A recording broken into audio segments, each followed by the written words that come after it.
noswaith dda, and welcome to this first instalment of Welsh Whisper ASMR. In this series, we're going to explore some of the legends and myths associated with the country of Wales. I will, of course, be speaking to you in English, although the Welsh language is still very much alive and beautiful. And I can highly recommend some of the Welsh language ASMR artists on YouTube. Tonight we will be exploring a Draig Goch, or the Red Dragon, which is the flag of and symbol most commonly used to represent Wales. As with many of my favourite ASMR channels, there is no need to watch the images on the screen. But if you are curious to learn the history of the Red Dragon, or are looking for something calming to relax you before sleep, then sit back comfortably and close your eyes. If you happen to fall asleep during this video, then that is excellent, but there is absolutely no pressure to do so. Right. The story of a Draig Goch.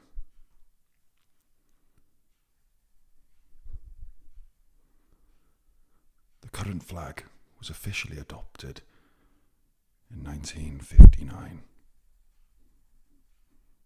It is based on an old royal badge used by British kings and queens since Tudor times.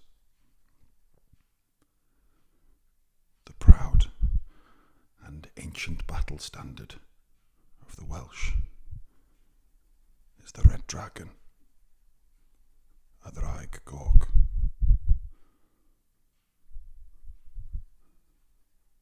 It consists of a red dragon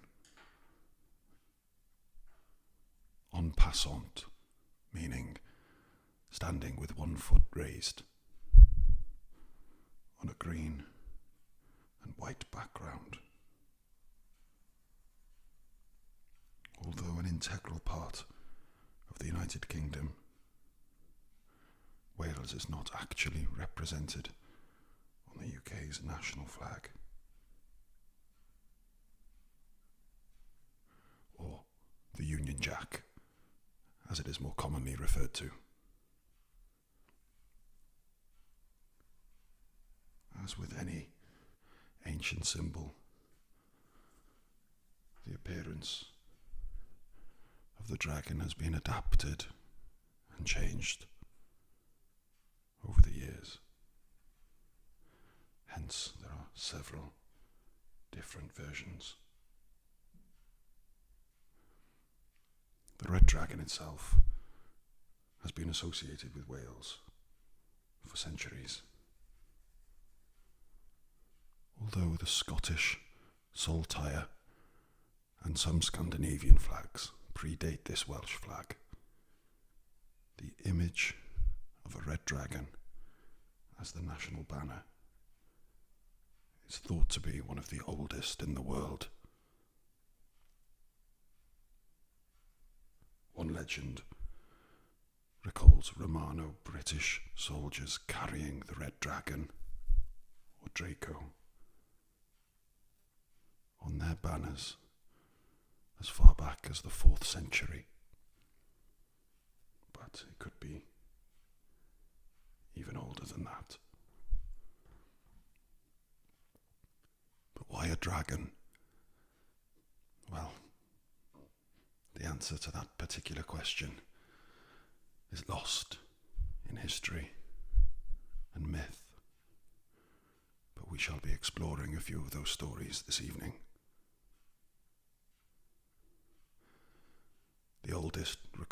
use of the dragon to symbolise Wales is from the Historia Brittonum, written by the historian Nennius around 820.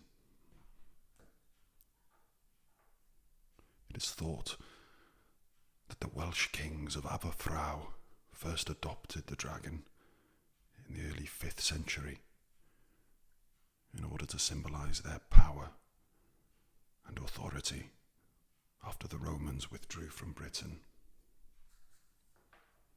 Later, around the 7th century, it became known as the Red Dragon of Cadwaladr. He was the king of Gwynedd. Geoffrey of Monmouth, in his Historia Regum Britanniae, written between 1120 and 1129, links the dragon with Arthurian legends, including Uther Pendragon, the father of Arthur, whose name translates as Dragonhead.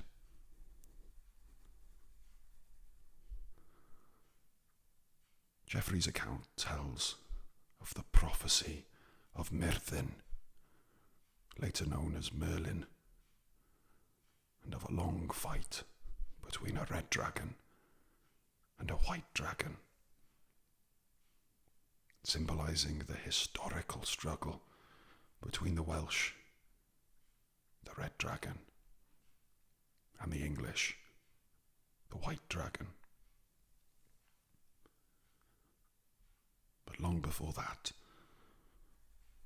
when the Celts ruled Britain, before they were driven out of England and into Wales and Cornwall, there was a legend in the Mabinogion, a collection of 11 stories, that a red dragon living in Britain had begun fighting with an invading white dragon. One version of the story goes like this.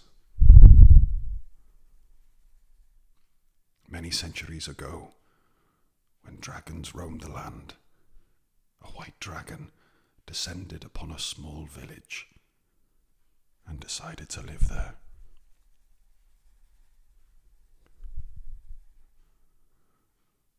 The white dragon had an icy cold temper and would freeze everything in his path. But what the ice dragon did not know was that there was another dragon already living in the area. A red fire dragon lived close to the village and was hibernating in a cave by the cliff. 6 months later, the red dragon awoke to find a huge white dragon wrapped around his village that he cared for. He could tell that his people were ill from the cold. The red dragon felt a chill of sorrow in the icy air. The land was bare. Nothing was able to grow. Not even the pesky dandelions.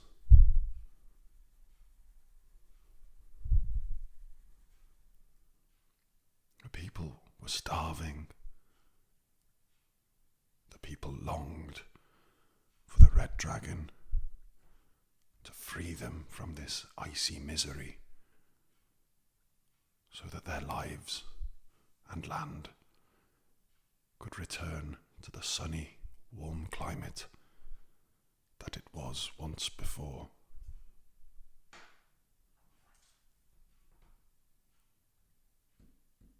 The red fire dragon challenged the white ice dragon to single combat at the top of the cliff the next day.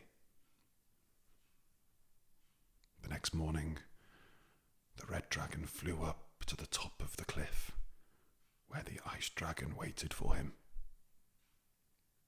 The people of the village watched in terror, awaiting their fate.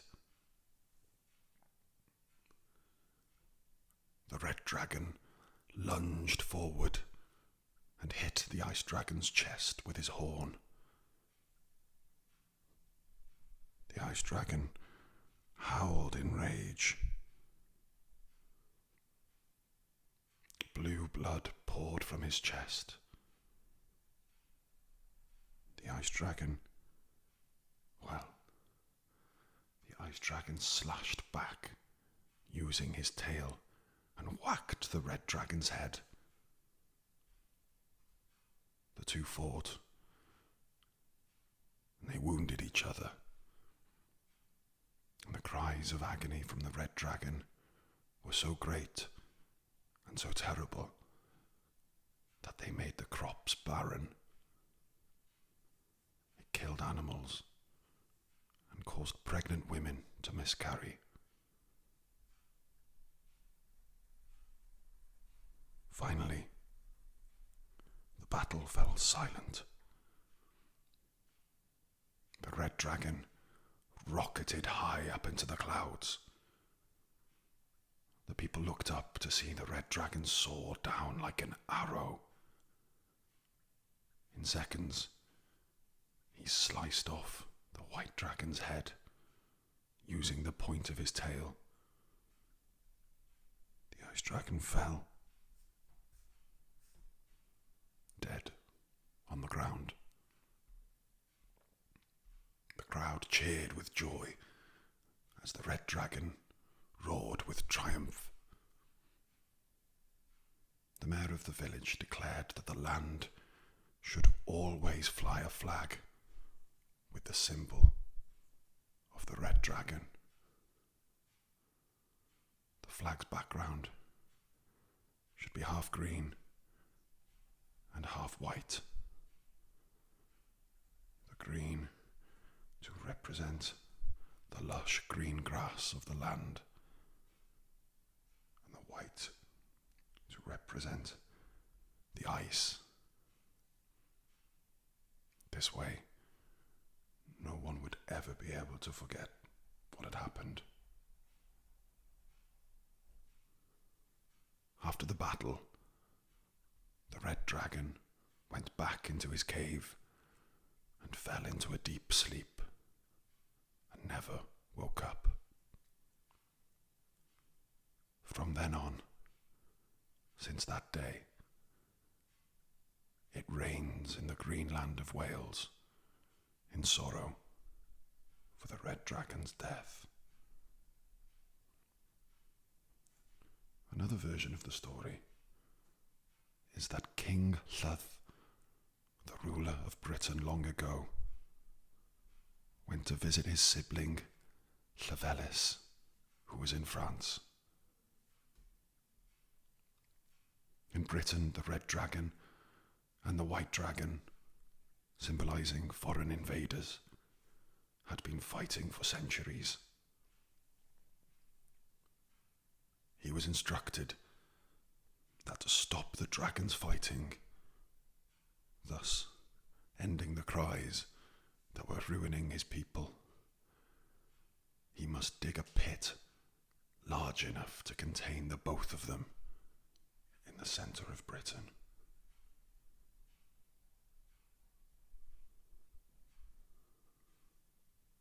He must then fill this pit with mead and cover it with cloth.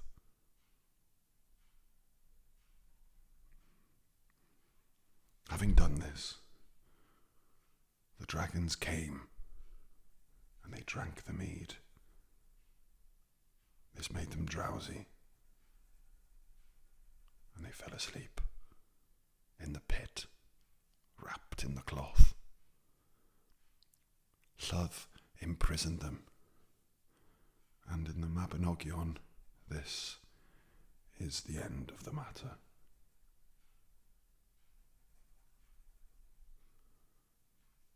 Later, however, in the Historia Brittonum, the dragons are still trapped in the pit and in the cloth. And every time King Vortigern attempted to build a castle, the walls and foundations there were destroyed overnight, and nobody ever knew why. Vortigern's advisors said that to solve the problem, he must find a boy without a natural father and sacrifice him.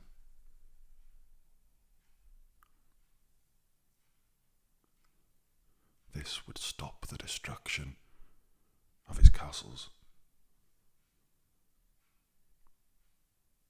When the boy was found, and it was revealed to him that he was to be sacrificed, so that Vortigern's castles could be built, the boy pleaded with Vortigern, telling him that his advisors were wrong, and that the destruction was actually occurring because of the two dragons trapped in the pit.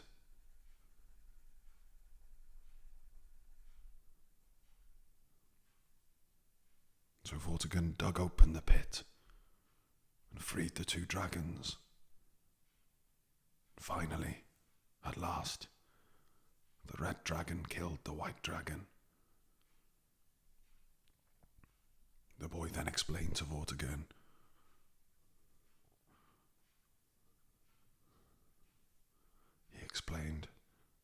that the red dragon represented the people over whom Vortigern ruled, whereas the white dragon represented the Saxons.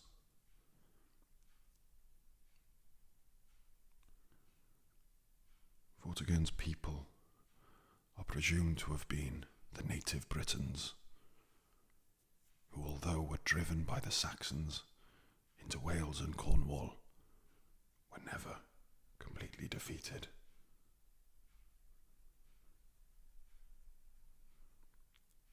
In 1400, Owain Glyndwr raised the dragon standard as a symbol of revolt against the English crown. The dragon was brought to England by the House of Tudor, the Welsh dynasty that held the English throne from 1485 to 1603. It signified their direct descent from one of the noble families of Wales. The green and white stripes of the flag were additions of Henry VII, the first Tudor king, representing the colours of his standard.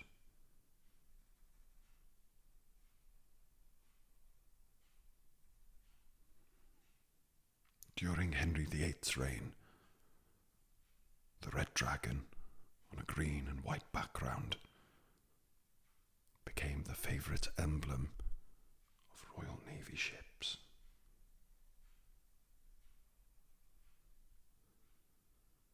As the national flag of Wales, the red dragon appears to have regained popularity in the early part of the 20th century.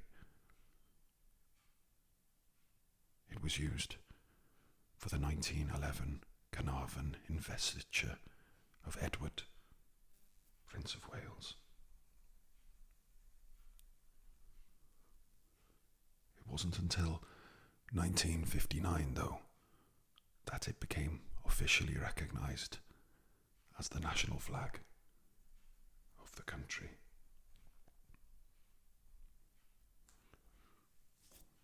The red dragon now flies proudly over public and private buildings throughout Wales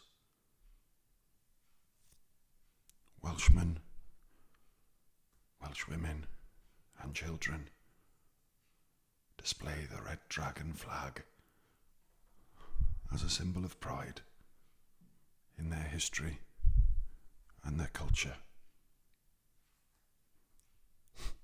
You may even see it painted on people's faces, particularly if Wales are playing England at rugby.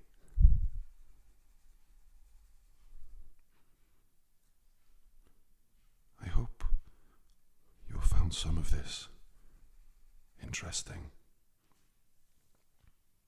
or at the very least, you are feeling slightly more calm and relaxed than you were before watching this video.